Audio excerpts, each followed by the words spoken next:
Muy buenas tardes, good evening. My name is Alfonso Camba. I'm the head of advocacy of the Spanish Competition Agency. And well, good afternoon, and thank you very much for coming today, for attending to this conference on competition and digital markets on a hot evening in July. So that's a proof that this is a very interesting topic and a great panel.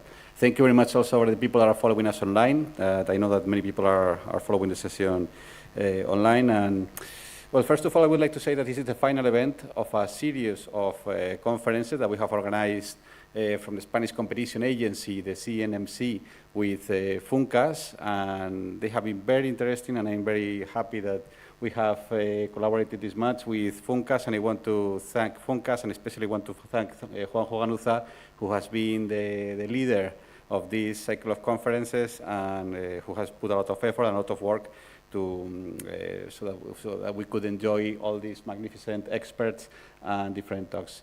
We have done 5 seminars this year in the last few months, and we have debated about the relationship of competition with several different issues.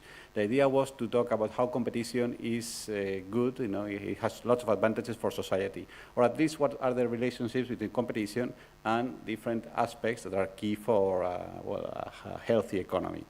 First of all, we had a starting conference about the relationship of competition with consumers and all these effects on prices, on choice and variety and on quality. Then we had a second conference about competition in the labor market. Then we had a third conference about the competition, inclusion and sustainability to see how these different worlds of competition also have a strong relationship with inclusion and sustainability. The fourth conference was about competition and innovation, a very relevant and also a controversial topic. And finally, today we have this conference on competition and digital markets.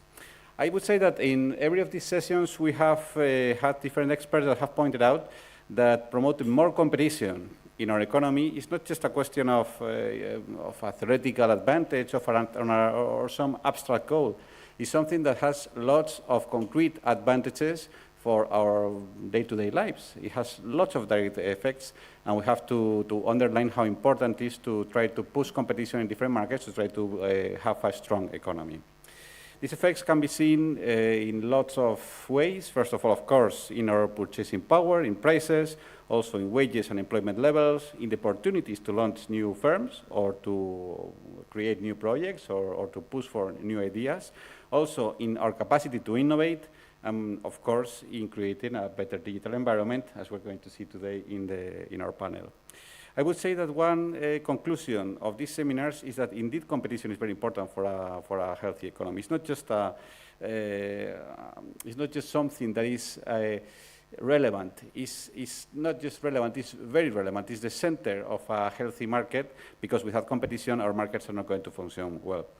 And moreover, since competition raises output at the lowest possible price, it's also something that is very helpful for people with low income levels. So that's one of the reasons why we have organized this conference, to show people that for everyone, for all people in society, having a competitive market could be very helpful. So why have we organized this series of conferences? We were talking about these advantages, about how debating about competition is good to try to push forward the message of the advantages of having a competitive economy. Also, this conference might be helpful to debate about some issues that might be, that I think that academics are debating between themselves, civil servants such like me, we debate, but this is a way of building a bridge between these two worlds to try to learn from each other and also have some common conclusions and try to have a stronger relationship, because I'm sure that the institutions, we have a lot to learn from from academics, and academics also need input from the civil service and from institutions to try to see how they can be useful or more useful to society. Also,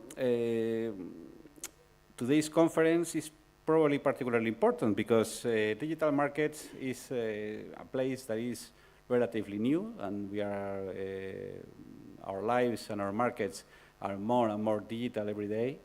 And we are creating something, and we are developing this, we are evolving with these digital markets, and there is still lots of risks, lots of doubts. We don't know exactly how to regulate them. We don't know exactly how it's going to evolve and what are the advantages of how to face them. So I think that it's very important, it's particularly important that we have these roundtables to debate about what can we do with digital markets and how can we work together to find solutions to make these digital markets very useful for society. So given the understanding level of the experts of today, I'm sure that this seminar is going to be very useful to try to find these solutions, and that we're going to get lots of very interesting ideas that, well, will at least help us to think about the issue a little bit more. So thank you very much, and I'm going to hand the floor to the moderator of the session, Juan José Ganuza, who is a professor of economics and business at Universitat Pompeu Fabra, and is director of markets, regulation and competition at Funcas. Thank you very much. Okay. Thank you very much, Alfonso. Well, you have explained very well, basically, all the series of the seminar. Let me just maybe remember how this started. This started when we were thinking about doing seminars, and we were discussing about, for example, we can just discuss about the new guidelines that they were just launched in the United States. But at the same time, in the newspaper, there was a controversy about, for example, the liberalization of the trains in Spain. And I say, okay, I think instead to doing something that a little bit narrow for us, for academics, we want to try to explain the people, basically, that competition is something, a very simple message. Competition make market work for people. And this is basically the main logo that we have in mind. And basically what we can just convey the message, linking, for example, competition with the real problem that the people have. No? For example, inflation, thinking about inequality, thinking about how competition affects basically the welfare of the workers, how competition is affecting, for example, now the innovation and the potential race that we have against other countries. And then, like Alfonso says, we've finished this journey with the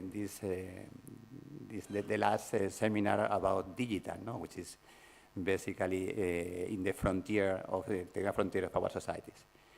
So then I was encourage you, just all these seminars are recorded, and you can just go to the YouTube, and then has been a wonderful journey in that sense. And I hope that we have convinced someone of the importance of competition in general sense.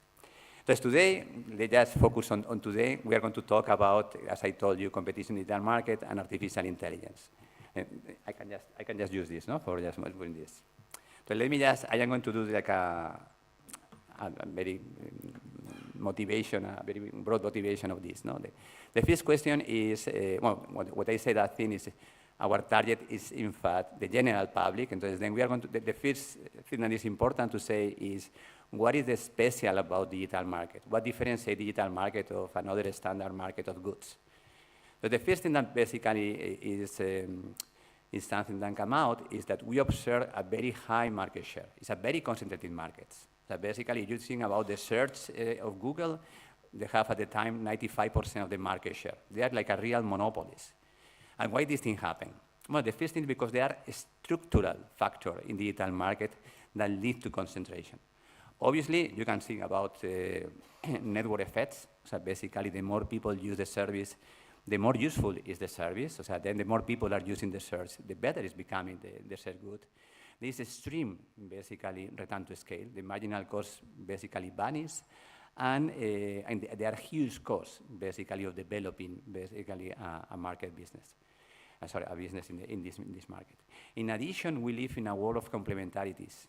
Everything is, through the data, for example, all the services are connected. You are in an ecosystem, which is called basically because or your application or your different tasks, when they work in the same ecosystem, they are more productive. Because all these things basically lead to high concentration market. And in fact, this is something structural. So then the second point is, if this is the case, in some way, we are moving for a world in which the people compete basically in the market, for a world in which the people compete for the market. So it's just what the Schumpeter idea of the process of creation. So basically, competition is not in the market, the competition is for replacing the current, basically, king of the kingdom in the market. And this is going to make, for example, the task of preserving competition tougher in some way. In fact, others can explain that basically everything relies then in contestability, in the possibility of new entrants to replace the current incumbents. But for this being possible, the economists will talk about what could be the barriers to entry. And I said there are invisible barriers to entry, but very powerful ones, because we are talking, as I said before, about complementarities, and it's very difficult to create this thing. On the other hand, the other typical tool that we have in the market to basically to have a signal about competition is working or not, which is basically prices, here is a very noisy signal, because typically are two-sided market. There are platforms. One place is subsidized, and people make basically profit in the other side. No, basically you can use freely, basically the Google search, but the advertiser, they pay a lot of money for just being, basically providing to you links, sponsor links, when you make the search. And you are paying in other currency. You pay in attention, in the bias of your choices, and this complicates the game, basically, to measure how competition is working or not. And then, as I told you, this is just, everything is going to depend about whether or not there will be enough pressure from potential entrants. And this is a signal that tells us that things are not working so well, because there has been some replacement of incumbents by new entrants, but this happened a long time ago and not very often. And in fact, when you just analyze basically what is the world today, what we see is basically very big gatekeepers. No, this is just what they call the GAFAM: Google, Amazon, Facebook, Apple, and Microsoft. They make huge amount of money, and they dominate basically this mode. And if you just go to other niches, you can see that in this niche, for example, there are also another companies that are basically controlling this thing. So what we observe that, and these basically incumbents or these dominated firms, they basically they stay there for 2 decades. Now there is a new revolution we are going to talk at the end of the presentation, which is artificial intelligence, and it seems also that they are also basically have a competitive advantage of being also the incumbents with this new revolution. So then this is basically how it looks like, no? And obviously it's not only a negative message, it's a positive message. Basically, there is a bright side of digital economy. They bring plenty of new services. For private services for consumer, they launch new products, like, for example, sharing economy, and also they increase a lot, basically, the possibility of increasing the quality of public services for the people. We're talking about education, health, security, etc. Also, from the point of view of competition in other markets, digital economy also pass through competitiveness to other markets. So when we have these powerful search engines, basically they increase the competition, for example, in the airline market, no? Because it's very easy just to identify potential things. And it is not only about reducing the price and increasing the competition pressure in other markets. Why, for example, are the more important measure about welfare in economics is how, if we expand the market, there are more welfare. And basically, thanks to digital market, thanks to facilitate, for example, the match between supplier and consumer, we have expanded basically the number of new products and the number of varieties. It's what we call, for example, the long tail. If you go, for example, now to cultural goods, for example, to music, basically nowadays they are producing more music than any other time in the history, and now they are very small producers of music. It's very easy. You just to come out with a new record, a new song, and to have some niche for this. So this is the bright side, but there is also a dark side. No, this is just and the bad side is just we talk about a structural, basically, factor than reduce competition in this market. So if we don't do nothing, if the people they were basically there will be no super competitive market. We expected basically to have very competitive market. But in addition to that thing, what we observe is that these gatekeepers, what we call it, because basically these platforms are basically the way for business to reach consumer and for basically for make the living, the gatekeeper, there are evidence in these 2 or 3 decades of digital economy that they have been behaving in a very anti-competitive way. So this is just in many dimensions. So then they have used basically exclusive contracts. So basically they have used a dominant position to reduce the possibility of other competitors to come out to the market. They have extensively, for example, buying new potential competitors just to avoid future competition. No, this is just the... And then really we cannot in some way trust them in the sense that basically this is going to be behaving well. But obviously, against this kind of behavior, we have tools. You know, I mentioned to say that this is a little more lucid, that basically behind, for example, this anti-competitive behavior of digital firms, someone, for example, they make the link with inequality, how the inequality is increasing, not only with respect to people, but also with respect to business and workers. But beyond that thing, the question is, these very super powerful incumbents, they have the temptation to use anti-competitive behavior and to use basically all the means to keep the dominant position and to merge with potential competitors. What we could do, for example, for the antitrust, what we can just, the agencies, just to fight against these things. And basically what we realize is that the problem is this world go very, very, very fast. So then the times of the competition policy, that basically is an ex-post enforcement tool, is very slow compared to how this thing evolves. If you just take, for example, the very famous Google cases, no? If you just say, for example, that you take the Google shopping case, for example, they started, I think, in 2013, and then when they finish basically the case, when they get the penalty, these markets have changed completely. So basically, even Amazon, they increase a lot, basically the role in this market, so everything they changed completely. They took maybe two more times. And also the remedies, for example, they can be imposed beyond the penalties to basically change the conduct.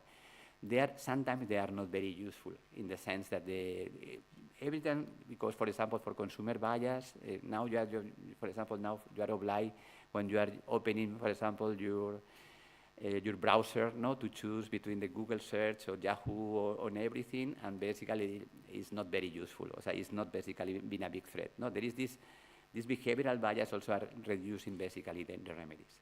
For this reason, I think there was a movement just that we have to do something else, and we have to move in another direction, and that is to make things, try to react to basically this anti-competitive behavior in faster. And the way to do it was just thinking about ex-ante regulation. No? And this is sometimes we complain about Europe that they are, I don't know, we are always just criticizing each other, and we are not, I don't know, it's difficult to us just to get a common agreement about something, and we were super innovative in this particular tool. I think it was a very good movement of the European Commission, and now other jurisdictions have been following this example. And the idea is clear. It's just that we want just to react basically at the timing with the thing happening. So then imagine, for example, we start with exclusive contract, which was the Android case, in which basically Google pay the manufacturer of phones just to pre-install basically only the shares to keep the dominant position. But if we basically wait until we can just basically start with a case of dominant position over that, basically the dominant position of Google have already been established and sustained. We want to react at the time that this thing happening. So then this basically Digital Market Act, which is the big discovery of the big contribution of European Union regulation of the digital market, imposed especially to this very big firm, to this gatekeeper, to the very big firms, basically some behavioral rules, and they have just to satisfy, and otherwise they will be just penalized. And they are, for example, thinking that they look at, for example, in time, or they look, for example, to set preference in that when you are buying something, they are not basically pushing their own product before than others.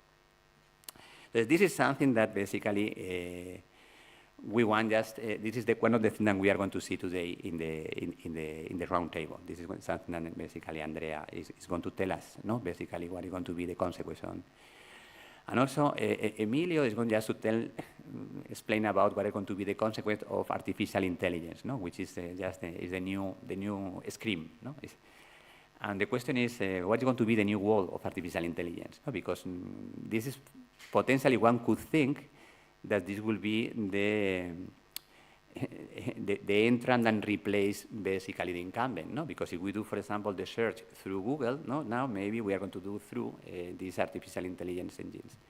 But there are signals that basically tell us that maybe the new world of artificial intelligence is going to be, I call, GAFAM 2.0, no? In the sense, because basically the current incumbents, they have a lot of competitive advantage to dominate also this world. So in some way, basically, for just training this very large language system, pues you need a very huge infrastructure, you need a very huge data store for making the training, you need basically a very large base of consumer to reach, and all these capabilities are in the hands of the current incumbents. So then, and what we are saying, this is a starting new world, but what we are saying is that they are in a very good position also to dominate the next market. It is true there are some good news, no? I am just super happy with basically the DeepSeek show up in the landscape, because show us basically the potential entry barriers of this market. They were smaller than we thought, no? But still, what Emilio, I think, is going to be more focused is not only about what I call industrial organization of artificial intelligence, but also how artificial intelligence can also affect how competition basically works in the market. Is they are going to facilitate, for example, collusion? Is they can facilitate basically other kind of discrimination? And then, this is Renata is going to tell us also what is going to be the role of the Spanish Antitrust Commission and especially the advocacy, basically services, with respect to digital economy. So we have, I don't know, this is going to be the menu of today. It's going to start Renata with explaining to us the role of the Spanish Antitrust Commission. Then Andrea with telling something else about basically the regulation and the Digital Market Act, and we end up with Emilio that is going to talk about basically the role of artificial intelligence in this new world. Okay. The floor is yours, Renata.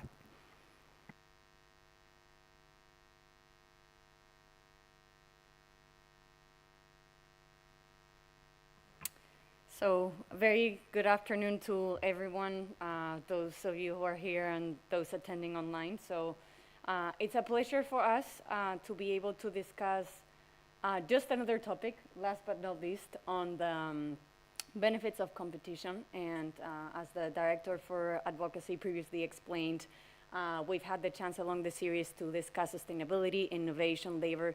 And I think it's very good that we have this opportunity to discuss last an important part of our economy, that is digital, and that in fact, it's taken a lot of efforts for us in studying what these markets are about, what the trends are, and how the economic functioning of these markets, the barriers that they have, and especially for us to see how their functioning can be improved. So today I'm going to, so we hear a lot about the enforcement cases in digital. I think we spend a lot of time hearing about this.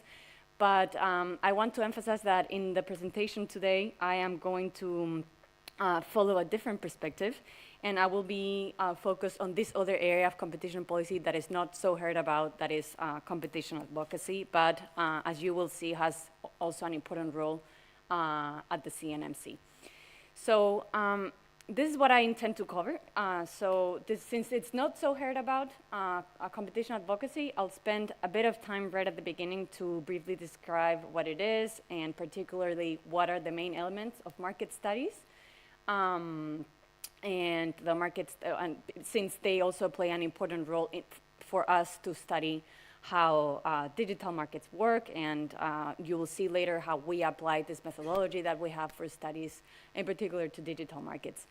And one of the elements that we cover in our studies for any sector is the economic functioning of the market. So Juanjo previously described the economics of digital markets. I will go through this very quickly, but my intention is to give you a more of a practical vision of how we apply these theoretical concepts. And the reason why I will go through them again, it's because no matter where you study, if you study online advertising or cloud services, that is the study that we're currently preparing at the CNMC, or even if you look at the reports that other competition authorities have made on artificial intelligence, you will see in all of them, it is study how economies of scope, scale economies, everything. So basically to analyze how the markets work, you will see how these concepts play, and it's a way of basically predicting how the competitive dynamics in the markets are going to play out. So Juanjo, for example, mentioned it's interesting because I was reading about this, that maybe artificial intelligence is going to be GAFAM 2.0. I was reading a report this morning that was saying, I think it was from the OECD, that was saying, well, these are the very basics on the theory of economies of scope, of scale can be applied to artificial intelligence, but maybe it's still early. And it was basically indicating that maybe economies of scale and scope could be more ambiguous in the case of artificial intelligence, and that maybe concentration may be lower. So again, just to provide you a bit of the rationale why I'm going to explain the economics of digital markets and why it's interesting to see this. And then finally, I will go a bit into the cloud services market study. That is the market study on digital markets that we're currently preparing, although in the past the CNMC has prepared other market studies on other markets related to digital. So as I said, what is competition advocacy? And I wanted to introduce this slide in the presentation because basically whenever I say I work at the CNMC, for some reason people think of the men in black, the down rates, and they don't really know that much about this other part in the institution and the activities that we do. And basically what we do is that we take different strands of work, reports on draft laws, but mainly also market studies, with the goal of increasing public awareness in regard to the benefits of competition. We also interact with government entities to improve the efficiency of regulation.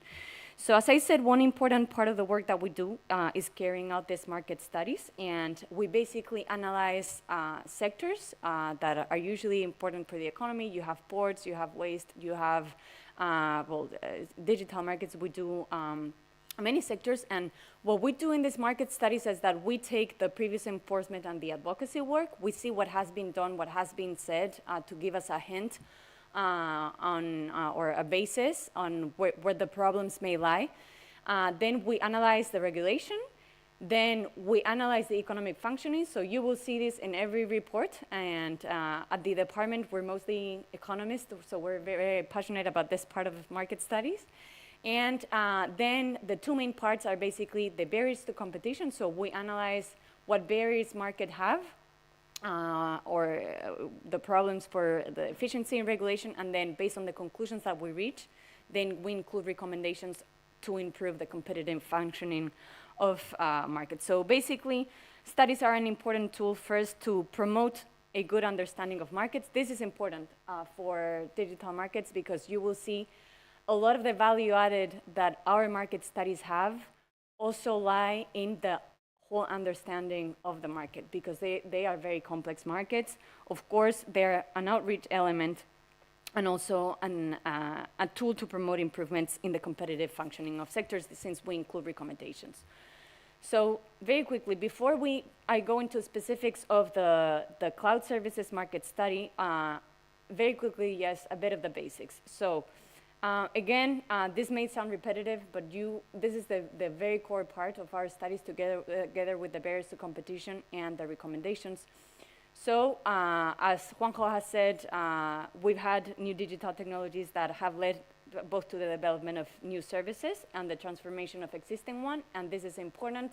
At the CNMC, we have, we'll mention it later, we have carried out studies related to sectors that have been transformed by digital technologies. Before we had ads in print and television, now we have personalized online ads. Before we had like traditional banking, now we have mobile banking, fintech platforms, and we also did a study on the fintech sector. And of course, we've had very relevant technologies, rise of mobile connectivity, use of geolocation, artificial intelligence, you name it. And the impact of all of this has been very profound. The most important global firms in terms of market capitalization are digital. Very importantly, we have new business models. You may have heard of it, but it shows up in our studies as well, the platform models, in which these companies act as the intermediaries between different sides of the market. And an important feature, it's the high degree of concentration. And again, this also shows somehow in our studies is that these are sectors that also have ramifications with other areas such as data privacy, since they collect and control vast amount of user data, or for example, the labor market. So what are these distinct features of digital markets that we see in our studies? And I'm going to try to give you a more practical point of view, for example, in how this can be applied, for example, to cloud services that I will explain in more detail later, or for example, artificial intelligence. So first, we have the economies of scale. You know about this, digital services typically require large digital investments in infrastructure, and in cloud, for example, what we see is that it depends on the layer of cloud, but providers need to build large infrastructure. There are very high fixed costs related to investments, for example, in the data centers, and therefore, the larger the customer base, the lower the unit cost. And for artificial intelligence, for example, it is also said that there are large economies of scale in the building of foundational models related to computing power. There are economies of scope due to the shared nature of digital infrastructure or data. It's often more efficient to offer several services together than separately. And for example, what we see in the case of cloud, although there are different layers of cloud, is that the technical, the skills necessary for one layer can be used in other layers, and therefore this supports provider integration. In artificial intelligence, for example, the more the data is obtained, for example, through adjacent markets, the better the model that can be developed. Learning economies are also important, as both the company and the users gain experience over time. Processes become more efficient, leading to further cost reductions and improved performance. In the case of artificial intelligence, this is very obvious. The more the model is used, the more it can be improved. And this is widely discussed. Another key feature is the presence of network effects. And for example, to give you a practical application in the case of cloud services, what we see is that in cloud, providers can open up their ecosystem to the services of third parties. And these services can be accessed through marketplaces. So again, for example, the French Competition Authority described is that these third-party service developers may have more incentives to provide or to build suitable applications and solutions for marketplaces where they can find more users, and again, the users have more incentives to go to these marketplaces because they will be more likely to find better solutions. And these elements often lead to positive feedback loops. The more users apply for gains, the lower the cost and the higher the value, which then attract more users, and this can create a cycle. Then we also see many digital services offered under zero or near zero price models. And finally, there is the importance of data. These services often, as you know, rely heavily on large-scale data collection and processing, and the ability to gather and analyze this data is therefore a major competitive advantage. So all these features together have explained why these digital markets behave differently from traditional ones. And as you can see, I've tried to give you a hint on the analysis that we do in market studies at Competition Authority, but basically all these features get played out again and again in digital markets, and it's something that we use, this basic economic theory to explain the competitive functioning in different digital markets.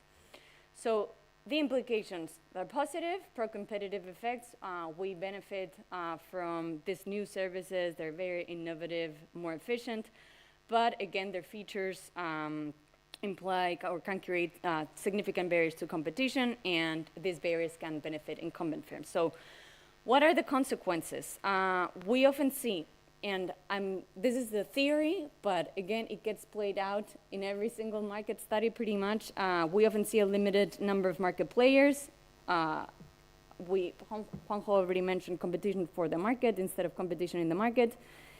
What we try to analyze in our market studies is not only these features and how they create barriers, but also if these barriers are further reinforced by commercial strategies or technical practices. And because these tactics, and this is something that I'm going to explain later that it's interesting, can lead to user locking, making it even harder for consumers to switch to alternatives. And it's also very important to consider that these are very dynamic markets. The technology evolves very rapidly, and this has been the rationale for the introduction of this dual framework, the ex-ante regulation and the enforcement.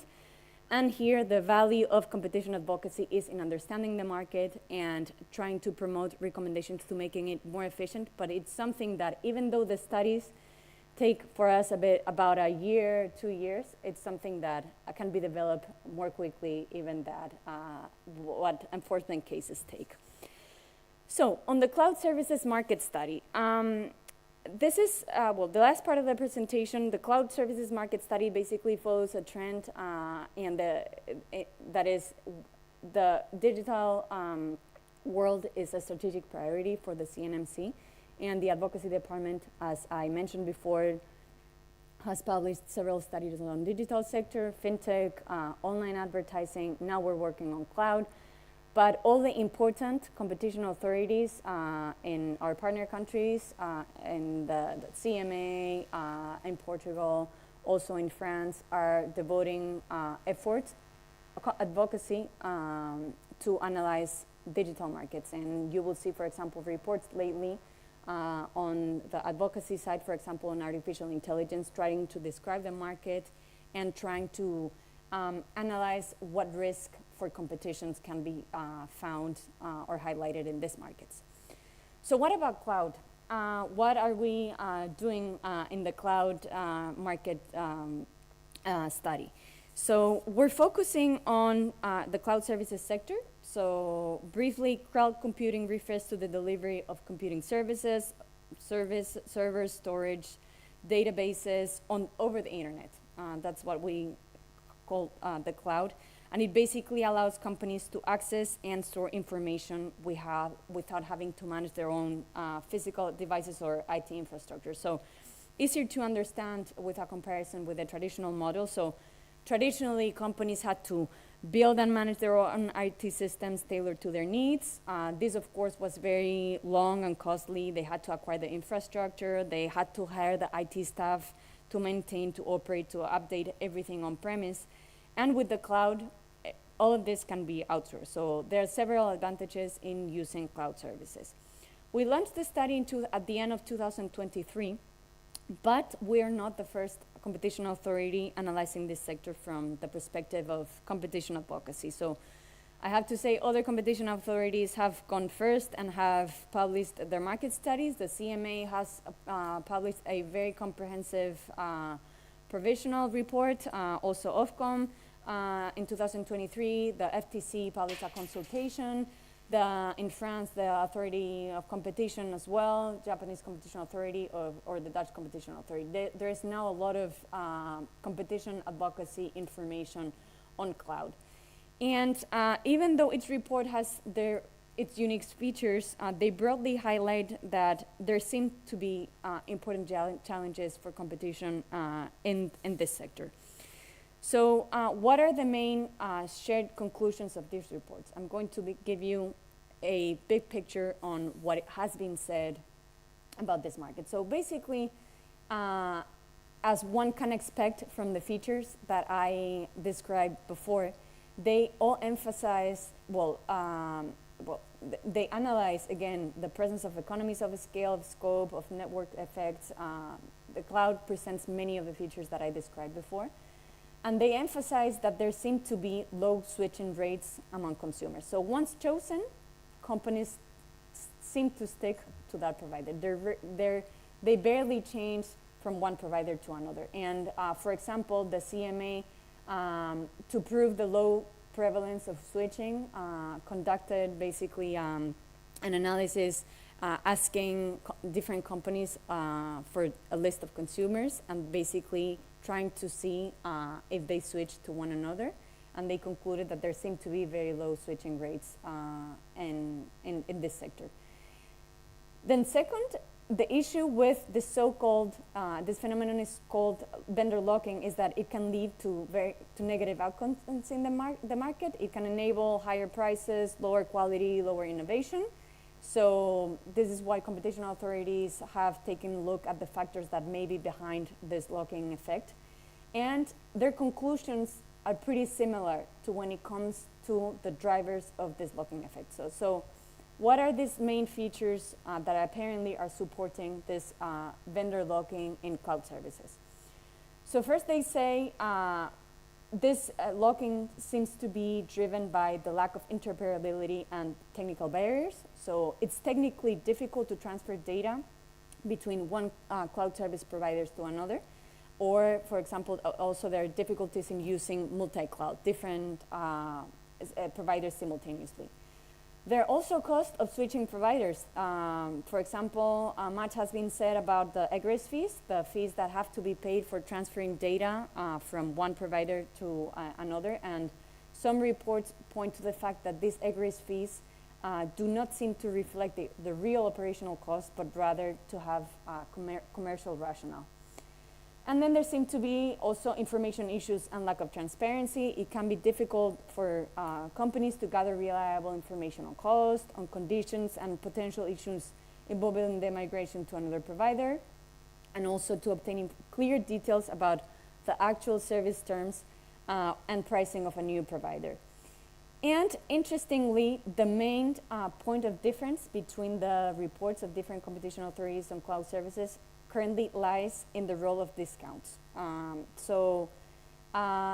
In this cloud services market, there's this practice around cloud credits. So basically, companies give allowances to their clients to spend an X amount of euros or dollars on their cloud services during a period of time.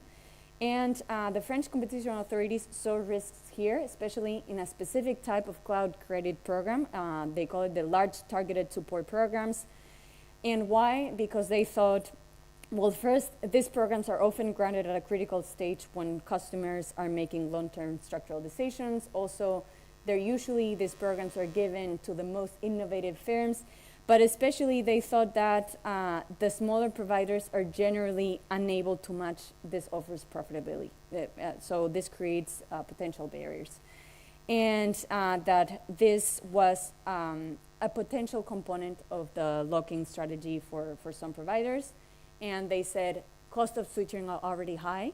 If you add these discounts, then if one company wants to switch to another provider, basically you need to add the fact that the company is giving up on the discounts that it had already obtained with the provider.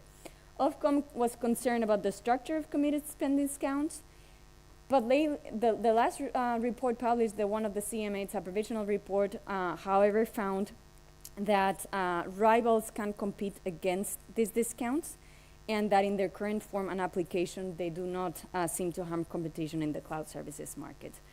Other aspects have been analyzed. The CMA also analyzed licensing practices in cloud services by Microsoft mainly, and public procurement, which is an aspect that we are currently analyzing in our market study. So very quickly, we have conducted a public consultation. All the information about our public consultation is public. You can take a look at it in the website. It was the first milestone in our study. We usually publish this publish these public consultations to gather information from stakeholders and get a view about what they see in this market, what the issues are. And the main results that we obtained were pretty much in line with the diagnosis that other competition authorities have already presented. So for example, in terms of the factors that may be the main determinants of consumer choice in this market, it seems that price is not so important, that they prioritize, for example, previous relationship with the providers, security, and so on. When it comes to barriers to entry, again, high R&D costs, shortage of qualified staff, regulatory barriers. They mentioned switching barriers, interoperability, commercial restrictions tied to spending or discounts, license use restrictions, loss of provider-specific functionalities, and for example, it is also mentioned when it comes to interoperability that some respondents support the adoption of standards, and some others, for example, this opens, of course, other debates. There may be potential downsides such as reduced innovation or the risk of standards later on becoming outdated. They mentioned lack of transparency, some of them, even though in our study we're going to focus on the general competitive functioning of the market, some answers also mentioned the possible existence of anti-competitive behavior in this market. And we also explored barriers to public procurement in the market, which is a section that we will include in the study. And finally, some respondents highlighted the importance of monitoring adjacent markets to cloud services such as artificial intelligence, as they are increasingly interconnected. So to conclude, where are we? We did the preliminary research, we drafted this public consultation, and we published the results, we processed the information. We conducted a second round of meetings, we're in the process of it. We consulted with academic experts, and we're preparing an information requirement, which is usual practice in our studies. And then we will prepare the final draft. So we have an exciting way ahead with this market study. So just to conclude, as you can see, I gave you a very short overview on how we are applying competition advocacy, and particularly to the cloud market services sector. And competition advocacy is not so well known, but I hope I gave you a bit of an understanding of how it is a very important branch of the activity that we do, and how I can have an important role in the deployment of competition policy and the way ahead when it comes to digital markets. Thank you.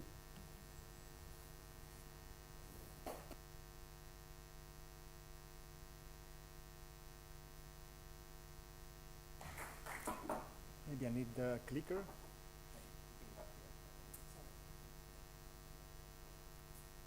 Good afternoon. Thank you very much for being here, for the invitation. I'm happy to be here for many reasons. One is also because of cloud services. That was not coordinated with Renata, but I'm also working on cloud. Luckily, I decided to prepare my presentation on booking.com and Google. I was doubting whether or not to discuss cloud more. Luckily, I didn't. So I have only one slide. So you guys are going to have one slide less of my presentation, thanks to Renata. But I will use maybe 1 minute at the end of my presentation to discuss about cloud and introduce also the topic of Emilio, to complement what Renata just said. So my presentation is going to be about the DMA, and needless to say, is going to be very important for consumers, for companies, affecting gatekeepers. In the cloud service, they use the term hyperscaler. Juanjo mentioned GAFAM. They're always the same big companies. So they can be called GAFAM. They can be called hyperscalers. So the three big guys are Amazon Web Services, Microsoft, and Google.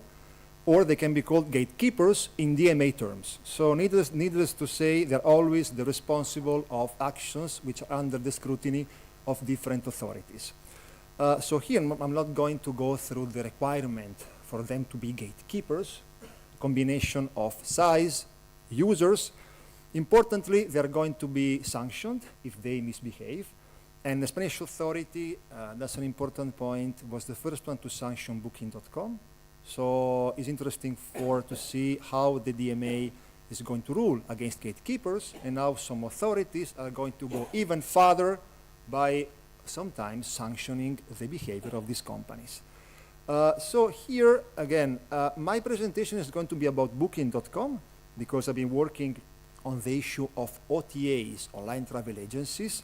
It is going to also touch Google, because I'm going to show you what could be called a DMA paradox. So potentially a regulation which is going to be affecting Google negatively, and maybe, and as I'm going to argue, reinforcing the power of Booking.com. So you may have cases of the regulation having unintended effects. And the one on Google and Booking.com is a case I'd like to quickly mention at the end of my talk. And I will quickly mention also Microsoft, given my 20-minute presentation. I'm trying to record my timing, because I mean cloud computing is an issue, and I'd like to also introduce the topic by giving some more information regarding cloud services. So let me go to the main DMA rules. Again, I'm not going to go through all these rules. For the sake of time, I will focus on no MFN. I don't like MFN, most favored nation rules. I would like to use the term no price parities, because it's like these companies forcing, this platform forcing companies not to lower prices elsewhere. I prefer as an economist using price parity. Then I will also quickly discuss disintermediation allowed, so it is possible to bypass the payment system of the platform, disintermediate, avoid the intermediation service of the platform, and I will quickly also discuss self-preferencing, because I believe that the combination of these articles could be an answer to the power of these gatekeepers. Gatekeepers, let me go to the no MFNs. Let me use price parity, please. I prefer price parities. So what was the effect of abolishing price parities? Because one of the rules, I want to give you a practical example of how DMA works. One of the provision was since 2024, price parities. I will explain in a few seconds for those not in the field what do price parities mean. They abolished price parity with the DMA. And what was the intended effect? Well, more competition across channels. So it would be possible, if you guys use Booking.com, to find cheaper prices on that platform, maybe more competition with Expedia, maybe competition also with the hotel website. So increasing the level of competition across sales channels. This was the intended effect of abolishing price parities. Why? Because price parities could be of the wide or narrow, let's say, terms. Wide price parities, I'm using the picture of the hotel I'm staying at in these days, the Hotel Marina, close to Pompeu, Fabra. So what happened in Spain before the ban of price parities? That was, again, I'm going back to 2014-13. Why back to that time? I'll show you in a few seconds. So wide price parities meant if the hotel is charging 100 euros on Booking.com, remember the intermediation service has a price. The commission fee that the hotel charges, that the hotel pay to Booking.com are basically 20-25%, sometimes even more to gain prominence. We're discussing a market where the commission fees paid by merchants, hotels, are big. So, not only they pay commission fees, but if the price was 100 euros on Booking.com, what does price parity mean in the wide term? Well, the hotel was not able, could not, lower prices elsewhere. That was a contract. When Booking.com mentioned best price guaranteed, it was not because they were searching the best condition for you. It was a contractual agreement, not forcing the hotel not to lower prices elsewhere. That was a wide, that was the wide, I went too far. This is wide price parity. Narrow price parity, which was the European Union starting 2015. Why? Because the Italian, Spanish, and French authority, they investigated this wide price parity being anti-competitive. Because in the absence of the possibility to lower prices, it is difficult for new platforms to enter into a world where the Booking.com has very high network effects, using the term of Juanjo. So how to fight this problem? How to render the market more contestable? Well, maybe narrow price parities. What does it mean? Even though the hotel cannot lower prices in the website of the hotel, it is possible to lower prices on Expedia, for example. That is called narrow price parity. Spain between 2015 and 2024. most European countries from 2015, the commitment, the Booking.com, until 2024, the DMA. So do you believe this happened, this lowering of the price on Expedia? Nope. Hotels thought, well, if I'm going to lower price on Expedia, maybe some consumers buying on my website where I don't pay commission fees, they switch to Expedia. So narrow price parities does not seem to be the solution to increase competition. Plus, and that was also what's been investigated, starting 2019, Booking.com unilaterally lowered prices. So if the hotel were charging 100 euros and 105 euros elsewhere, Booking.com was able to lower prices on Booking.com unilaterally in order to have consumers addicted to Booking.com. So it is a combination of narrow price parities plus this discounting strategy which resulted in my opinion, the ineffectiveness of narrow price parities. So what is the solution to price parities? Well, banning price parities, right? So if you think the narrow price parities is not effective, let us ban price parities. Now, my talk is about Booking.com. Same applies to Amazon. Amazon is also was adopting price parities or adopting strategies recreating price parities de facto. We're discussing about banning price parities and these big companies somehow finding other ways to de facto enforcing price parities. So, what was the result if you believe that we are going to finally ban price parities? Well, competition across all those channels. So we expected, to find now 10 euros more, I'm simulating numbers, 10 euros more on Booking.com and Expedia, and maybe 15 euros more if you buy directly to the hotel webpage because they don't pay commission fees, or even 80 euros. That was what we expected by banning price parities. So what was before the DMA? Because I want also to show you the kind of homogeneity the DMA introduced. Before the DMA, we had in European Union something not completely clear, even for Booking.com or Expedia. Why? Because we had some countries, France, Italy, Belgium, Switzerland, banning price parities. France did that with the Macron law in 2015. Italy, 2017. I see Italians here, Legge Gentiloni. Followed by Belgium, Switzerland, Germany, and Sweden. They were targeting only Booking.com and Expedia or HRS in Germany. So it was actually a peculiar picture here. And then you have the gray areas. You can see the European picture, the European picture, the EU, in which there were narrow price parity. So you had no price parities in the red countries, narrow price parities in the gray countries, and elsewhere wide price parities. So, of course, now the DMA, one of the provision, Article 5.3, is to prohibit price parities. Then, is this going to achieve what we expected? So a lot of price competition, lowering of prices on the OTAs, on the hotel webpage. Well, we anticipated.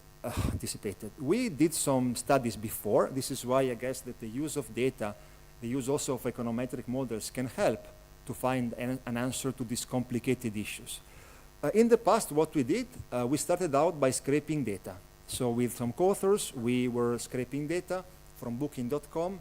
Luckily, this was not because we were anticipating the Macron law, but we had data scraped from 2014 to 2016. The Macron law, 2015. So with a simple diff and diff analysis, we studied what happened, and we found almost no price responses. There was almost nothing changed in France, using only the data on Booking.com. Then one of my co-authors, this is why Synergy, Research Centers, Academia, joined the Joint Research Center in Sevilla, the JRC unit, unit of the European Commission in Sevilla, which is meant to study digital economics. So he had access to data from 3 big, large hotel chains. So we were given data from 2014 to 2017, not only data of the prices on Booking.com, the one we scraped, but also data on how much they were charging in every single channel. The website, to consumers sending an email, to consumer reserving for a group. We were given a lot of data. What we did, again, we studied empirically the issue. So is it possible to find at least some sort of price decline in the other channels, given that on the OTA, not much has been found. Well, what we saw is that nothing happened, almost nothing happened for the OTA and the hotel website, but we found at least a 5% price decline for consumer buying directly, bypassing the visible channels.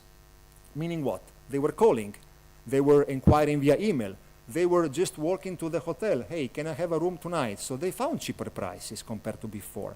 So basically, and we also, it is possible, this is why I guess these papers could be useful also for authorities, it is possible to estimate the consumer saving. We estimated how much consumers saved in the different hotel categories of our sample. Again, take it as a sample, not the whole population of French hotels. But we found some results which are of interest for consumers. Well, so what happened? What was the result of our investigations in these papers? Well, no effect for Booking.com, same price. No effect if you buy, I changed the hotel, by the way. That's a French hotel. That's because I was using the Macron law. That's an hotel in Toulouse, Hotel de Brienne. So you find no effect on the website, no effect on Booking.com, but a 5% price reduction for walk-ins. Is this enough to justify all this fight against price parities? Well, not yet. But this is why, by investigating the causes of this kind of lack of results, maybe the DMA can do better. Because what was our explanation to this poor performance of banning price parities? Well, we had many explanations. First of all, I don't know whether you heard of what is called dimming. Dimming is reducing the visibility. So if the hotel was charging lower prices elsewhere, it is possible to detect by the algorithm of Booking.com and to place the hotel on the last page, even though the hotel has a good performance, good quality, nice reviews. But that was the punishment inflicted to the hotel by lowering prices elsewhere. By the way, Amazon.com did the same. Amazon was punishing sellers by removing the buy box, another famous case. So they were basically finding ways to reproduce de facto price parities even after banning price parities. This is why, we believe something else could have been done. So how do you complement this provision of banning price parities? Well, by detecting, by studying the recommendation algorithms. That's why the DMA, as a different article, Article 6.5, also meant to vigilate the behavior of the platform for the algorithms. So combining the ban of price parities with possibly detecting whether they are using this manipulation of the algorithm in order to reproduce price parities de facto could be a solution. That's why I'm happy the DMA has these two different provisions to be complemented, to be implemented together. What else do you think it is possible to have other solutions? Well, with a co-author, we believe that also regulating the commission fees could be an issue. We find examples of that. In the US, during COVID, you had Grubhub and other delivery food platforms charging from 15 to 20, 30, 35%. It wasn't decent. So in that case, there was an intervention by different jurisdictions to limit the commission fee to 15%. Why 15%? They thought that was the good reward for the service provided by the platforms. That's why also it is possible to think of this kind of solution, some sort of cap to the commission fees. And I can give you, if you want, more details in the Q&A. So, agenda for the future. So assess whether the DMA is going to function, because the Macron law, what happened in France, revealed that it was not that effective, the simple removal of price parities. So the complementarity between no price parities and checking the algorithms could be a solution. Is this enough? Nope. For example, we were collaborating with companies. One is in Barcelona. It's called 123 Compare Me, in catchy title. They are comparing prices. So I was working with them. They give me some data. They provide every month a report called the World Parity Monitor Report. They check whether some important hotels are charging lower prices in Europe compared to the US, for example. So you find also companies, even consulting companies, helping hotels to price directly, which would be useful for our purpose of finding evidence, finding data. Well, needless to say, we have to investigate which kind of pricing strategies these platforms are going to adopt in order to monetize if they cannot use price parities, and examine the influence on consumers and price sensitivity of consumers. Well, I want to also to complete this intervention by mentioning the CNMC. Why? Because, I mean, it was interesting to see. They were able to fine Booking.com. Last year, in July, the fine was 413 million euros, the highest fine by the Spanish authority versus Booking.com. The idea was, yeah, remember the timeline. From 2015 to 2024, narrow price parities in Spain. From 2019, Booking.com was lowering the price on Booking.com in order to match possible price reduction by hotels. It implied they gave up part of the commission fee to match the price of the hotels to convince you to stay. So they found out that this combination of narrow price parities plus the possibility of discounting the price of the hotel was illegal. And they won because in September 2025, the European Court of Justice also declared that Booking.com violated the competition law. So basically, it reinforced the position of the Spanish authority. Needless to say, Booking.com was powerful in Spain, market share from 70 to 90% during the investigation, and much more. Interestingly, May 28th, 25, so a month ago almost, different hotel associations in different European countries decided to also sue Booking.com for unfair competition.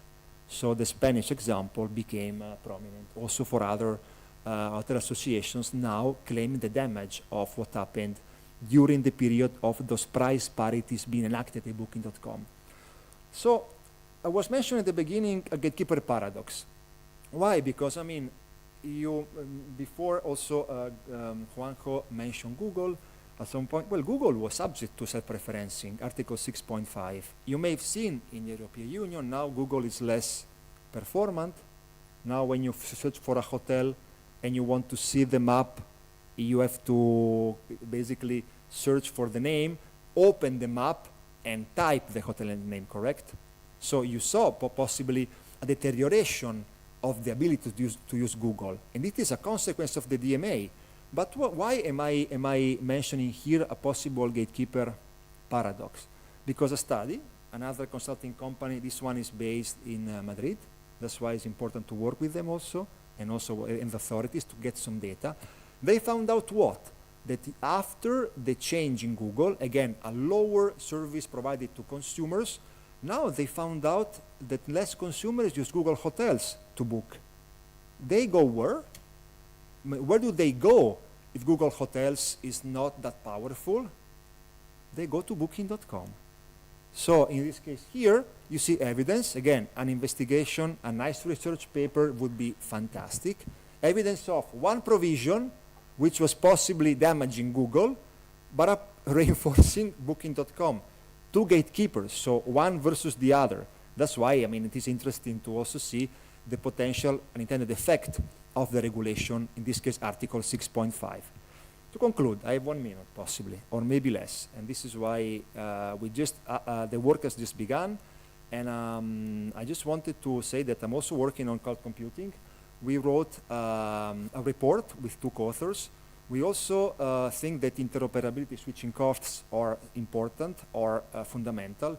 The 3 hyperscalers, Amazon, Microsoft, Google, they have 2/3 of market share, 66%, so that's a lot. Egress fees are huge. The egress fees of these guys, hyperscalers, are sometimes 5 to 10 higher than small cloud providers. You can see the data in the CMA report. You see the evolution of these egress fees. So that's an issue. It's a lock-in effect issue provoked by egress fees. Imagine you want to re-import your data even to your own server. You pay a lot of money, depending on how much you've been using. And then, I mean, even here, regulation, the DMA was not covering the cloud. The Data Act complemented the DMA, and they say no more egress fees, plus ensure interoperability. In practice, very nice solutions. Let's see the way they're going to be implemented. Thank you so much.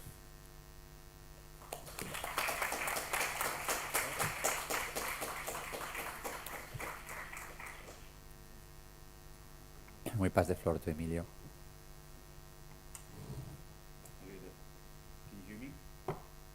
Hello.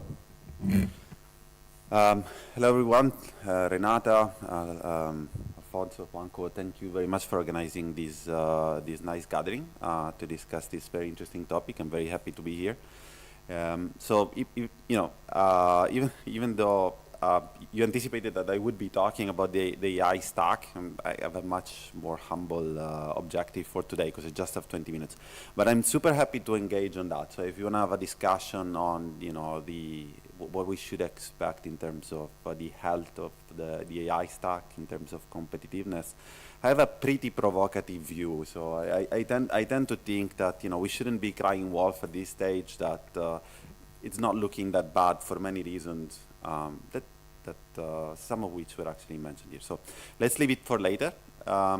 And so my humble objective now is actually to talk about algorithms and whether these algorithms, warrant a different approach, okay, by policymakers, and whether they call for more research, okay. So what I have in mind here is to think about not just AI, algorithms in general. So this idea that firms have been increasingly designing, okay, and deploying algorithms in the real world. So these are kind of tools that we interact with on a daily basis. And these algorithms have been influencing many things. And so, a key question, okay, when you kind of approach this new kind of research agenda on AI is AI any different? Like, why can we just use what we collectively learned in the past 10 to 15 years discussing issues in digital markets? Like, why would we need anything new at all? And so kind of the humble objective of this slide deck would be to show you a few instances of things that are actually new and that would require us to rethink a little bit how we approach these problems, okay? So are algorithms different, right? So when I'm thinking about the domains here, I'm thinking about very applied problems, such as, say, Amazon vendors who are, say, using machines to price goods. Like we all shop on Amazon. Most of the prices that we pay for those goods and services are actually set by machines. So you have these vendors that delegate, to repricing services, the pricing of their goods. When we pick a cab, when we use Uber, those are all tools which are fixing prices in a way that supposedly increase market efficiency, but maybe not. Another kind of important domain is recommender systems. Like think about, social media, right? Social media's goal is to pick out of the huge amount of posts and content which is out there, the stuff that interests to you. So anything which is personalizing content can be thought of as a recommender system. So when you go on Amazon, you search for something, those products are ranked in a way that caters to your preferences. So the idea is that Amazon knows something about your preferences that you don't yourself about these objects, right? So you search for a gadget, you don't really know what those gadgets are. Amazon knows your shopping history. They're going to use that to show you the stuff that they think is relevant for you, right? Newspapers use that to, populate the homepage of their websites. Netflix uses that to populate, those kind of rows that you see when you log in. Spotify uses it for the songs. So, I guess the punchline is recommender systems shape a lot of consumption choices, so it's important that we understand how they work. Other kind of developments that are already out there and that we don't understand very well is this, for instance, this idea, this kind of data-driven design processes that firms now use. So many of these online services, they improve their product by just running experiments. So they're constantly running experiments, like, changing little things, okay? So this thing was once done by hand, and these little things can have huge impacts on the bottom line of these services, okay? So 10, maybe more, I'm not gonna say that. Many years ago, I had the privilege of, being at Microsoft, okay? And back then, I remember there were new regulations coming out. So for instance, Google makes a lot of money selling those ads, right? And at some point, some regulators say, hey, you know what? You're supposed to give organic content, not sponsored content. If you put something that it's paid for at the top of the page, you better let consumers know, okay? And I remember talking to these researchers at Microsoft that were saying, okay, so now we have to flag those sponsored search results. Now, and they were experimenting with the so how were they flagging it? They were using a different color. So sponsored search results had a different shade of gray. And they were experimenting with the shade of gray. Okay, and one shade of gray meant, 150 more millions at the end of the year for Amazon, according, if you believe on those experiments. So here, you have little changes that make a big difference. Okay. And now data-driven decision-making means that not only they're doing these experiments, but they're automating those experiments, okay? And then, so there's more and more of those, and then this means that, things are changing in a direction which is shaped by some AI algorithms. We don't understand why. I'll talk more about that. Information provision is done through algorithms, all those rating systems.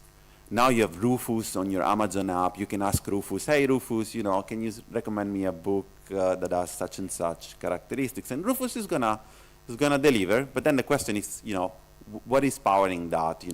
Is it trying to steer my consumption one way or the other? Can it possibly steer the consumption? Financial advice is another important domain. Okay. So let me step back for a second and talk about the technology, because I think there is a bit of a misconception about what we're actually talking about. So in the public discourse, when we talk about AI these days, we tend to talk about ChatGPT or LLMs. But in fact, if you think about adoption rates and actual deployment, both online, but also in manufacturing, other technologies are the ones who took the lead and are being adopted right now. So this is kind of a way to classify those technologies. There are many ways of doing so. This is my way, but it was one of many. So one way of thinking about it is about how they work. Okay, so the simplest possible technology that you might think of, here I'm talking about algorithms, okay, is rules, mechanical rules, so if-then rules, okay? So when you're doing that, the knowledge is in the head of the programmer. So the programmer has to write some rules that then are going to be executed by a machine. Okay, this is basically automation. So we're seeing more automation down. So the second thing is if you want to increase the degree of sophistication, you would think about machine learning. Okay, machine learning is about taking some data and making inferences from some data to make predictions. So machine learning is about distilling knowledge from data. Okay, so here those rules are going to be data-driven. Okay, it's the machine that's going to tell me what are the key characteristics of a picture that would tell me whether there is a cut in the picture or not. Okay? The next wave is the AI and reinforcement learning tools. I mean, these are tools that do not learn from given data. These are more sophisticated because they generate their own data. So these are tools that go out there and they make experiments. Okay, so self-driving cars, learning how to drive in consumer simulations, right? Or think about, the AlphaZero case where you have the chess.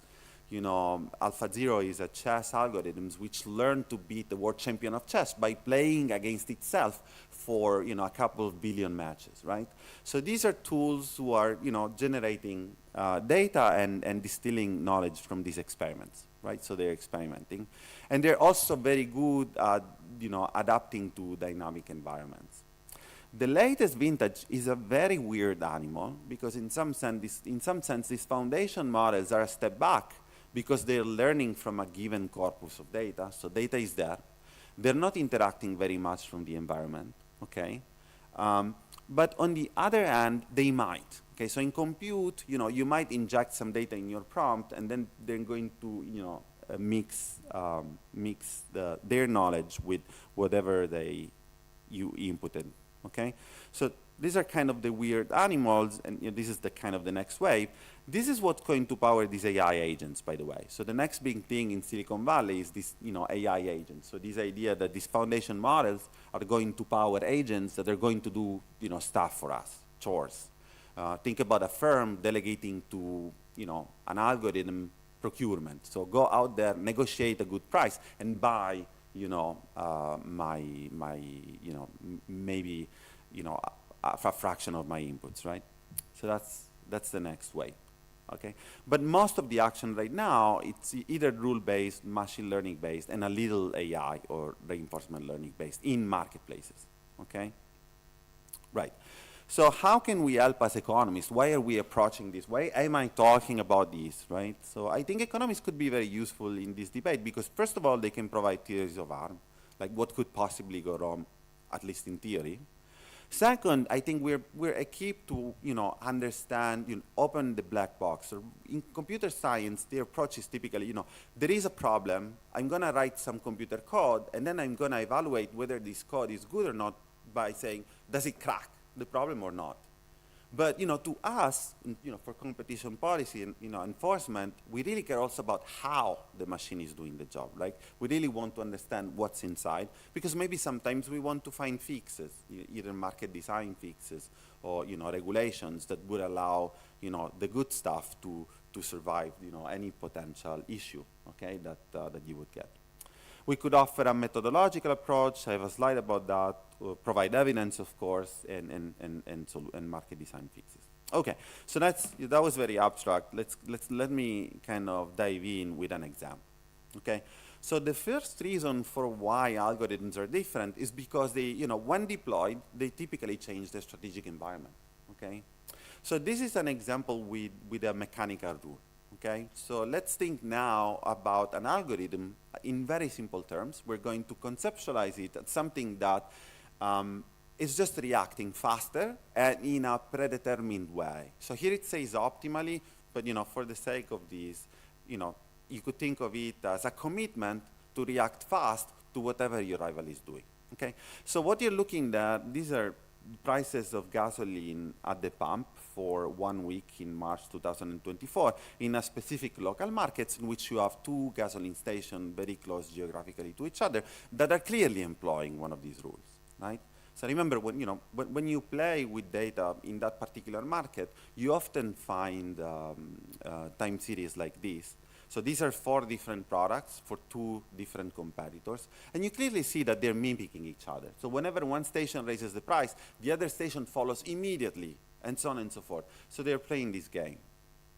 And so one question is, suppose that one of these managers commits to do something like this, what's that going to do to prices? We care about prices, right? Prices have important allocative efficiencies, right?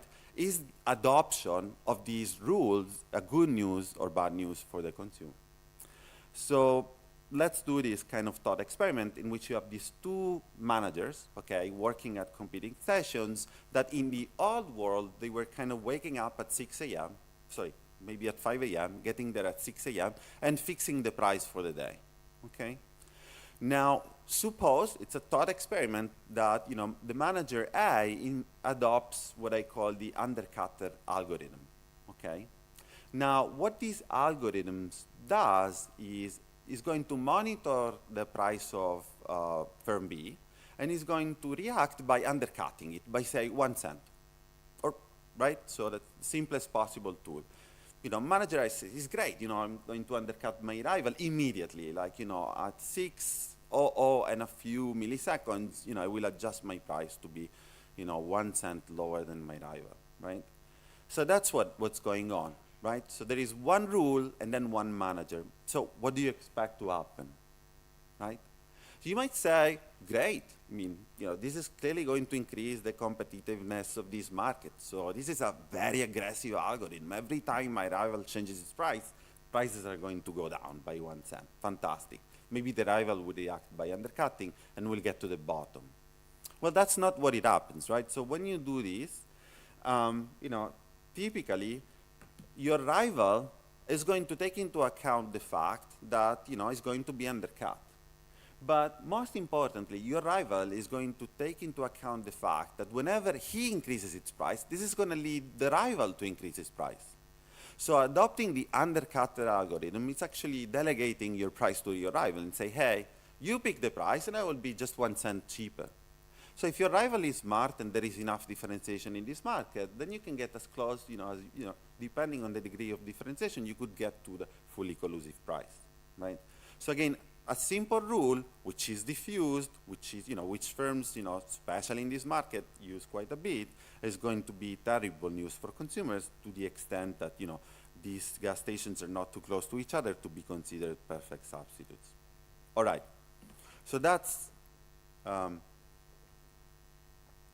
the kind of lowest degree of sophistication that we could think of, right? Now, let's assume that manager of station B is saying, hey, I want to, how do you say in English? I want to ramp up my game. I want to adopt a better algorithm. So what do we do? Let's be smart about it. Let's sit at the table and let's say, okay, so we have all this data, price and quantities, right? So I've been selling fuel for quite some time. I know what my rival price is because, I go and record it. So I have price and quantity data. Why don't we trace out a demand function, right?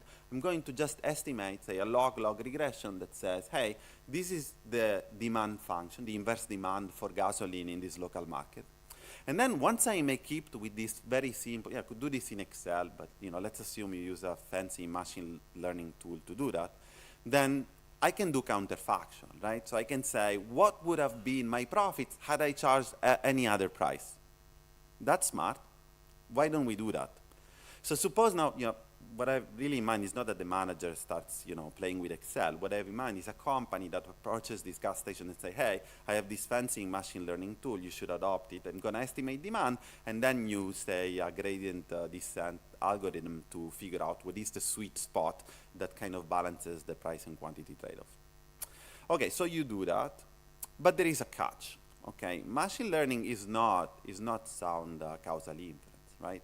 So in the data, you could be misled by the data that you're using. Let me make an example. So typically there are things that we call demand shifters, right? That are unobserved, or they're typically not always included in this model. So let's say rain. Okay. Now, when it's raining, demand is lower, and typically when demand is lower, these vendors will tend to lower prices, right? So low prices tend to be correlated with low demand, okay? Because there is this demand shifter, because it's raining, right? Or not. Now, when that is the case, if you estimate this relationship is going to underestimate, how much more money could you make had you lowered your prices? Because the machine is going to think, that when you lower your price, demand does not increase as much as it does in reality, because in the data, those low prices are associated with the low demand shifter. Right? The machine doesn't know that it was raining when prices were low and records low quantities or low demand.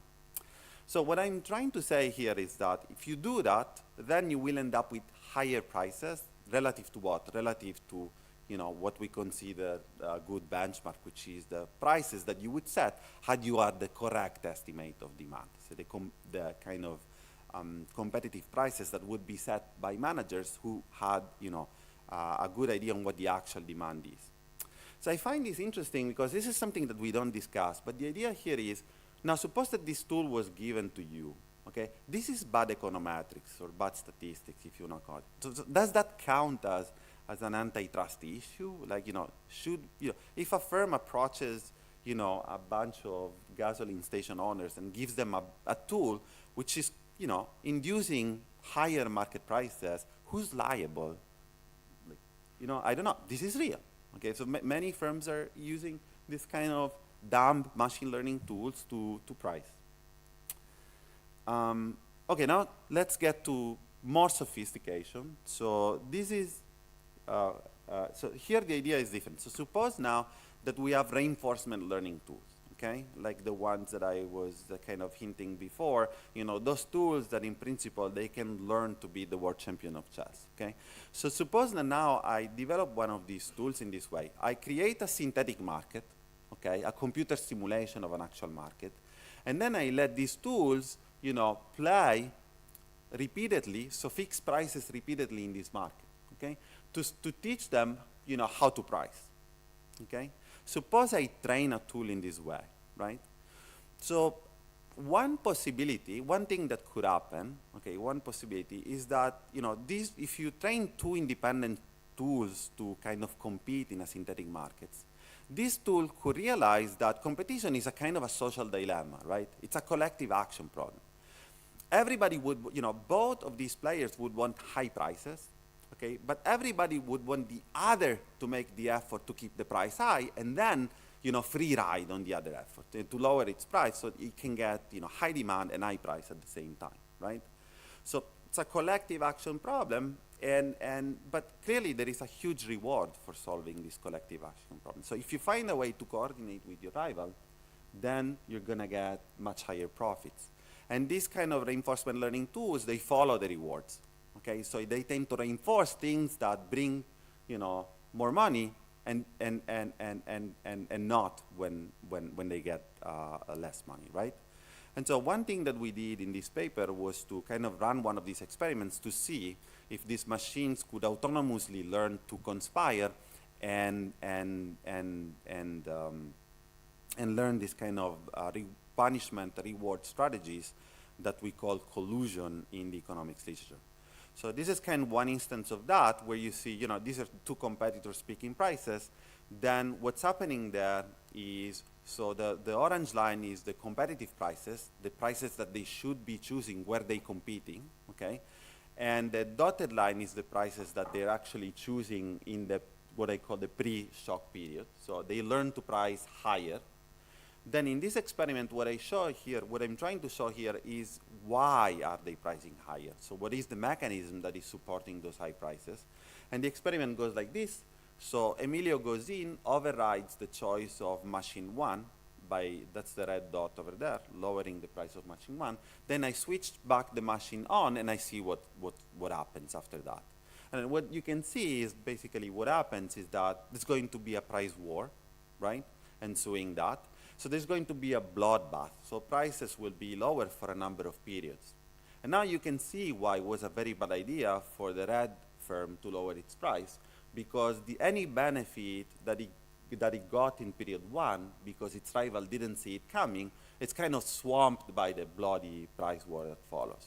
So what this means is basically, we show that AI is capable of learning to support high prices through this kind of reward punishment mechanism. Okay, it's a possibility. I'm not saying this is probable. I'm just saying that we show that this is possible, and now there is kind of a research agenda trying to figure out if this is probable. Okay. All right. So in the last 3 minutes, let me flash 3 slides. Okay. So another issue is that algorithms affect incentives. Okay. AI is different because it affects incentives.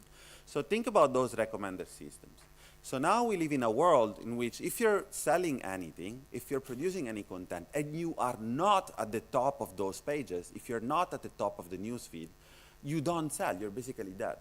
So what that means that you as a vendor, what you should be really doing is not to cater to the consumer, right? But you should be understanding, reverse engineering, how does the algorithm work, and then do whatever is going to bring you at the top of that page. So that means that many of these firms, they have a big responsibility, which is, I'm designing an algorithm that firms are going to use to decide what price they should set, or that firms are going to use to decide what kind of products they should develop, okay? And there is, I think this is important and kind of understudied. I have some research on that, which shows how these algorithms, like, the one that power Amazon search result pages, may affect the prices that we pay on Amazon. But there are also kind of new studies that show how, say, a cool one by Mark, this is a student, that shows that we're getting shorter songs because the new songs are shorter because the Spotify algorithm is more likely to feature your song in a playlist if your song is short. Okay, so this is just one example, but you see where this is going, right? It's not just prices, it's product quality, product characteristics, and so on. So the last thing is more of a consumer protection issue, okay? But I think it's important. So, in these regulations, in DMA, DSA, it's actually, it's explicitly stated that AI should not be manipulative, right? Manipulative. Okay? I don't know how to say that. But AI is manipulative by design. So these are algorithms that are meant to affect your choices. So, I kind of don't know what it means for AI not to. How does that translate into something that it's actually actionable? That, okay? And then, kind of going back to this data-driven decision-making, right? Where, these machines are going to shape the kind of page that we see, how bright those buttons are, how flashy the image is, and now they're generating images, to make us click, to make us consume, whatever, right?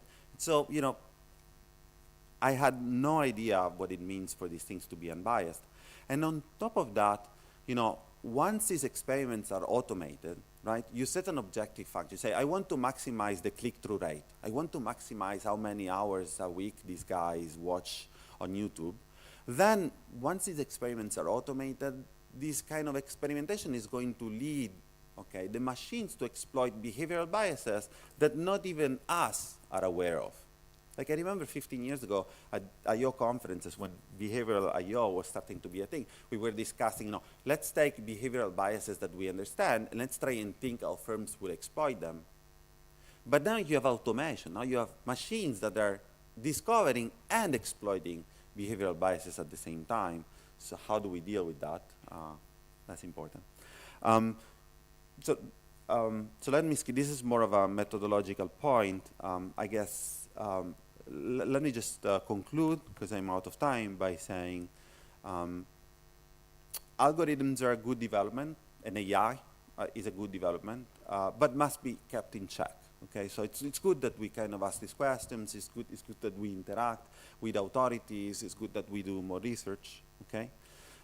They're going to affect firm strategy, they're going to affect incentives, they're going to manipulate choices. So we need sound economics, but we also need, okay, what I call kind of deep inspection. So I think we should augment our technical expertise by, studying the architecture, the design, the code itself, okay, to be able to make progress. And I think, one good example here is, research at the JRC, which, was already mentioned, together with the AI office and the SECAT, okay, this European Center for Algorithmic Transparency.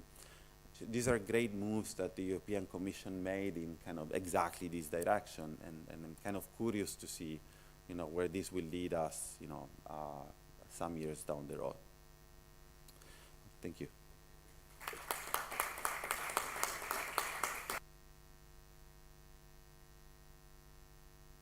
No. Thank you for all your presentation. This has been super interesting.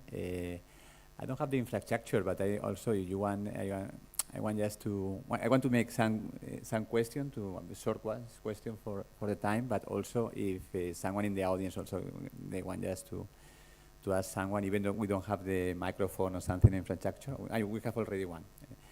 So then, well, before just giving just the voice to the floor. Emilio, you said that you can be very provocative about the future of the AI. Entonces then, despite your presentation, you can just develop the point, how you can be provocative about, I guess, about the evolution, no? About this is the AI market, no? Right, it's difficult to be short, because we're introducing a new topic here. Now, basically, what we've been discussing is in the AI stack. Now let's talk a little bit about these AI algorithms, right? So they're actually, first of all, let me say something, that there are actually two types of AI algos out there. Okay, one is the ones that are being adopted right now by manufacturing. This is the previous generation, what I said, it's supervised learning, reinforcement learning, computer vision, those kind of applications. So think about, say, a steel company using a computer vision tool to identify little cracks in the steel that will tell you, whether the quality of the steel is of sufficiently high standard, right? So, in that marketplace, what firms do there, if you talk to R&D guys in those firms, they would say, we basically have to decide whether we want to make or buy those things. And then, for making those things, we need talent. So they go there, they hire data scientists, and then they use algorithms which are in the public domain. So there are no barriers there. Most of the algorithms are free. So once you acquire the talent, you can develop the tools, okay? So, or they can hire some small firm that would basically do the same, right? They will have their own team and so on and so forth. So for those guys, at least if you talk to them, they don't feel, so they're really grappling with how to apply this technology to their business, but not really grappling with, say, fighting to find these tools at a reasonable price, okay, in that market. But we're not talking about that market, so there is no mapping, right? So this is all anecdotal, and I don't understand why. In the AI stack, so we talk a lot about OpenAI, Microsoft, this partnership, and then the chip making, and so on and so forth. In that arena, my way of thinking, so I think we shouldn't cry wolf, at least for now, simply because many of the factors that were important, that were important in shaping the market structure of the platform markets, the GAFAM, that we've been discussing, are actually not obviously there anymore. And at the same time, so we talk, network effects are much smaller, barriers to entry, right? So even though, for instance, you mentioned that training is very expensive, well, expensive relative to what? We have examples of companies that went from nothing to state-of-the-art models in 9 months, building at the same time the cloud infrastructure and chips. I'm talking about, this ex-AI company, right? There is convergence in the performance of the models. We have 50 models which have approximately the same performance. Firms got smarter. So firms started, they realized that there is a chance that there's going to be a bottleneck in this industry, and now they're fighting that in many ways. They're entering all over the stack, all of them. Some of them, like one of them, like Meta, developed an open source foundation model and gave it away for free, precisely because it kind of wanted to fight against, the other companies that could, in some state of the world, become the dominant player and set the standard there. So, things are evolving, changing very fast, but I think this conversation should take place in a while, and it's very different than the conversation that we had very recently. Yeah. Bueno, I think someone you have some question from the audience? You can catch. Yes.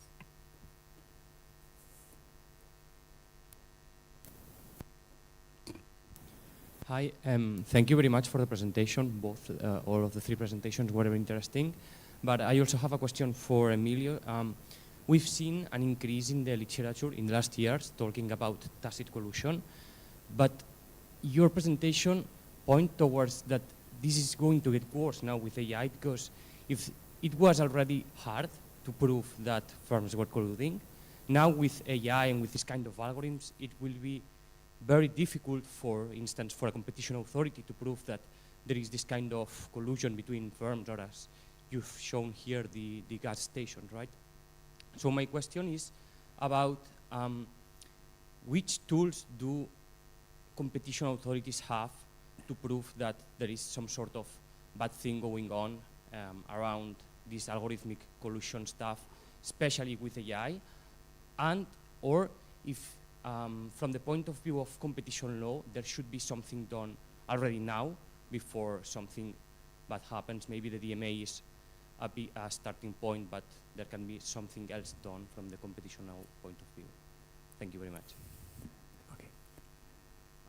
No, I sort of disagree with that, in the sense that one simple way of thinking about this is that competition authorities could be well equipped to run some extensive testing. You maybe want to add something. Yeah. Well, maybe that would develop the tools and the skills to basically be able to follow these developments. So I think, like some of you mentioned it, that as the market develops, it is clear that also for competition authorities, we need to keep up. And I think he said these developments are very complex, are very new, and one thing basically leads to another, and it requires very fine-tuning also, I think, on the side of competition authorities. At the CNMC,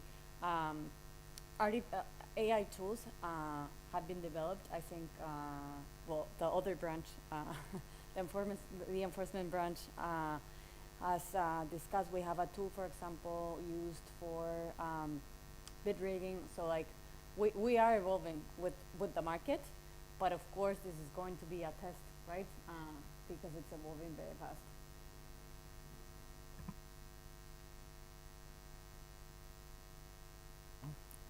More questions? This is someone else. No, bueno, I have a question. Well, maybe we can just do. Well, I have many questions about your reaction. I want just. Well, the first thing is, I think part of the question was we have changed something in the law, no? Because the problem of this is not an action taken by someone that basically we want just to collude. It's basically there are two things. Sometimes maybe the algorithm is just basically choosing the path that leads to basically to collusive prices, and we cannot make the audit of the algorithm that maybe there is any line in the code that basically go to there. No? This is basically the contribution of your paper. Is like basically maximizing profit can lead to collusion. But even sometimes the fact, for example, that you can just react basically instantaneously to a reduction in prices, we know from theory that this is something that basically can lead to collusion, and it's a feature of technology. So then the question is, I don't know, the question is that, okay, these have changed basically the way in which approach collusion, no? This is just, and I don't know, not only if we have the weapons from the antitrust authority to detect or to fight against that thing, but also from the legal point of view, no? If we have basically the legal basically tools or means just to fight against this. This is just, I don't know, if for I don't know, Andrea, I don't know, you want just to comment on this. This is I mean, it's not really my area of expertise, the collusion, but when I discuss these things, it is important also to, I don't know, to see how to change the competition law.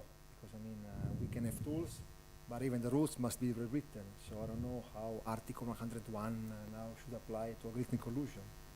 This simply yeah. But okay. I believe I'm not the best person to answer this question, but I simply do not know how that is going to change. We have clearly to, at least, you know, my way of thinking about this is that we have to change the legal doctrine, right? So we have to change our evidentiary standards, right? Because now machines typically don't meet in smoky rooms, and we have to also change our liability standards to some extent. And to be honest, we haven't had that discussion yet. Although, you know, in some sense, the initiative, the legislation by the Commission is also putting some responsibility on firms, okay, to provide, you know, so they're responsible to do some testing before releasing these tools, or at least to show that they made some effort, right, to make sure that their products are kosher, so to speak. But I think we can do more, and we could also use other tools. So I don't understand why, for instance, if I want to introduce a toothpaste in the marketplace, I have to undergo months and months of trials. I have to hire academics to certify that the toothpaste, you know, is not going to have any side consequences of any sort. But if I have to introduce a chatbot, which is going to be used by, you know, also the population at large, including fragile persons, I just do it, right? So we can afford also a system in which we have agencies that, you know, have pretty much like the FDA, have protocols that should be followed for certain class of tools to be actually released. Because I really believe that, you know, some of these tools can do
talking about like the European Union was like the first region to implement an ex-ante regulation, but I just want like a general overview on the different ex-ante regulations that are being implemented in other jurisdictions, because I have like a general feeling that in the European Union the DMA it's like really rigid, and other jurisdictions are adopting like a more flexible approach. For example, I'm thinking in the UK, even the Section 19 in Germany, and also, for example, some ex-ante regulation that is being discussed in Brazil and other jurisdictions.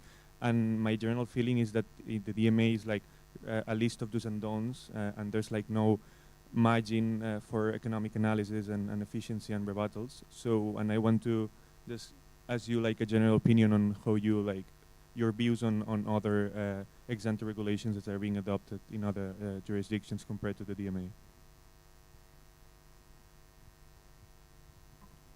So more than the opinion, I'm going to advise you to follow developments on the CMA's report on cloud.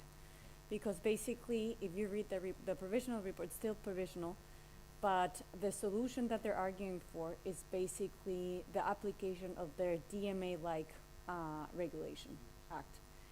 But it's different. So what, and this is, I feel it's going to be interesting how it plays out and what we can learn at the European Union level and see how, if it works well and if it doesn't, because you know that as Andrea mentioned, for cloud services, even though they're covered by the DMA, no gatekeeper has been designated covering cloud as their core platform service. So currently it's not being applied to cloud.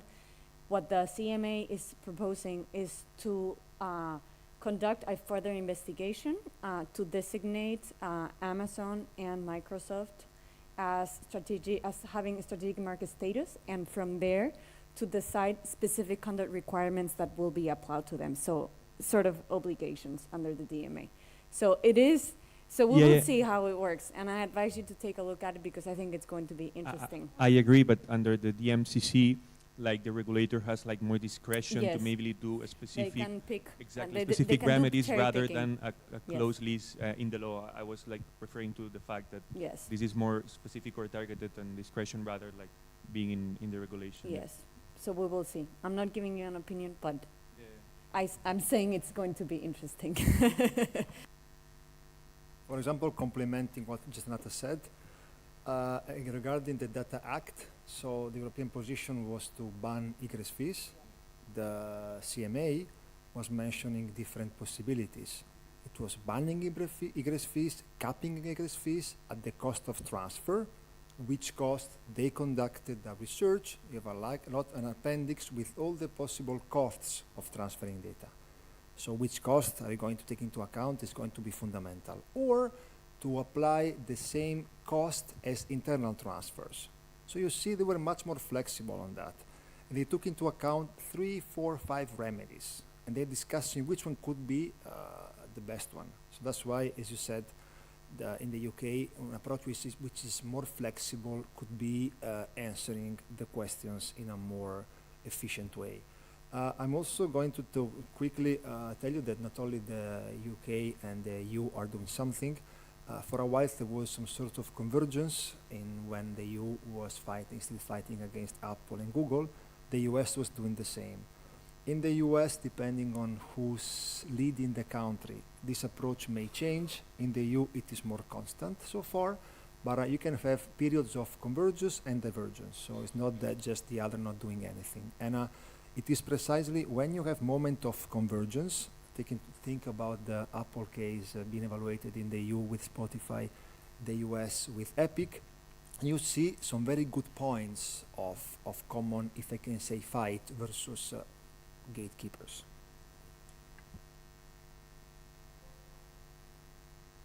There are more questions? This is just... No?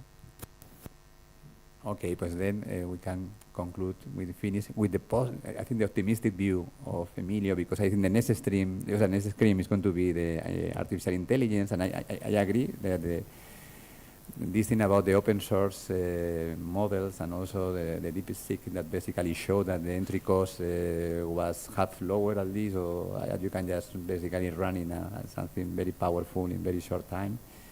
Maybe in 5 years we can have another roundtable like this, and we are going to talk about a very competitive and basically signing digital artificial intelligence world. Until then, okay, thank you very much for attending.